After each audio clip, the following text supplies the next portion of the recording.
Yazid नामी शासक ये लगभग 680 ईस्वी में शासक बना और शासक बनने के बाद प्रोफेट मोहम्मद मुस्तफ़ा सल्लल्लाहु अलैहि वसल्लम के नवासे उनके नाती जिनका नाम हुसैन था, प्रोफेट मोहम्मद की इकलौती बेटी जिनका नाम फातिमा था। फातिमा के ये बेटे हैं सबसे छोटे, उनके सबसे बड़े बेटे हसन हैं और फातिमा के पति का नाम अली है। अली को उनके टाइम में जो शासक थे उनको सताया, उन पर जुल्म किया। उसके बाद पैगंबर की बेटी के घर पर आग लगा दिया गया और आग लगाकर उनके ऊपर उनका दरवाजा गिरा दिया गया।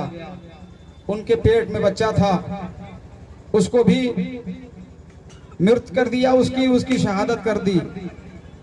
और इस तरह से ये जालिम शासकों का सिलसिला चलता रहा।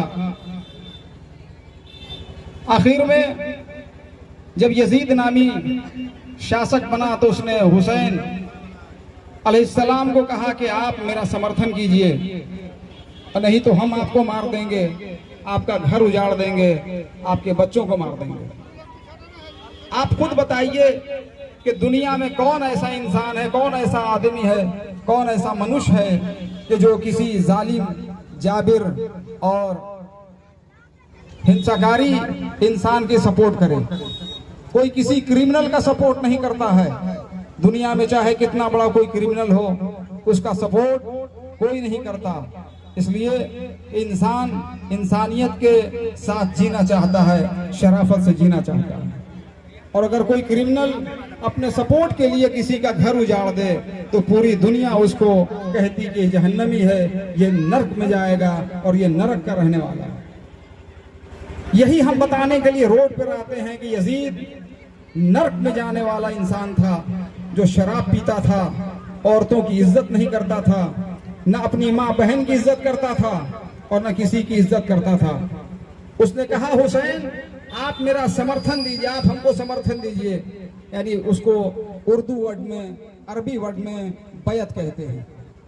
हुसैन ने कहा हम तुझ जैसे जालिम को समर्थन नहीं देंगे, चाहे हमको अपना घर छोड़ना पड़े, चाहे हमको अपना शहर छोड़ना पड़े, हम अपने बाल बच्चों को लेकर कहीं और चले जाएंगे, लेकिन हम तुमको समर्थन नहीं देंगे। हुसैन ने यह ऐलान कर दिया, इसलिए कि यजीद शराबी था। यजीद जितना पाप का काम हो सकता था वो पाप करता था और पापी को कोई सपोर्ट नहीं करता है। आज भी गांव में, मोहल्ला में, शहर में अगर कोई पापी है तो उस पापी का सपोर्ट कोई नहीं करता, इसलिए कि जानता है कि भगवान के नजदीक हमको भी जाना है और उसको भी जाना है। भगवान हमसे पूछेगा कि तुमने एक पापी का सपोर्ट क्यों किया, तुमने एक पापी को क्यों नहीं रोका, तुमने एक जालिम को क्यों नहीं मारा, तुमने एक हिंसा करने वाले का तुमने खिलाफ खड़े होकर क्यों नहीं बोला।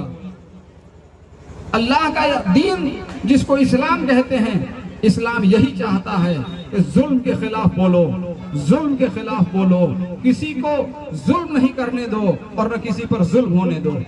हिंसा करने वाले को कभी खड़ा नहीं होने दो, हिंसा दुनिया को बर्बाद कर देती है। इसलिए गांधी जी ने कहा था कि अगर हमारे साथ हुसैन जैसे 72 साथी होते, हुसैन के 72 साथियों जैसे हमारे पास होते तो हम 24 घंटे में हिंदुस्तान को जीत लेते। ये बात हम अपनी तरफ से नहीं कह रहे हैं, आप गांधी जी का श्लोक पढ़िए और उसमें आपको पता चलेगा कि गांधी जी ने इमाम हुसैन के लिए क्या कहा, जॉर्ज बर्नाशा ने इमाम हुसैन के लिए क्या कहा। पूरे वर्ल्ड के पढ़े लिखे आदमियों को आप पढ़िए और देखिए कि उन लोगों ने इमाम हुसैन को क्या कहा। आज पूरे वर्ल्ड में, पूरी दुनिया में इमाम हुसैन का नाम लिया जाता है और जिसके दिल में इंसान का दिल धड़कता है ना, वही हुसैन का नाम लेता है, वही हुसैन को सैल्यूट करता है, वही हुसैन को याद करके उनके गम को मनाता है और कहता है कि वो शख्स, वो इंसान, वो आदमी कितना बड़ा नारकी था कि जिसने हुसैन पर इतना जुल्म किया।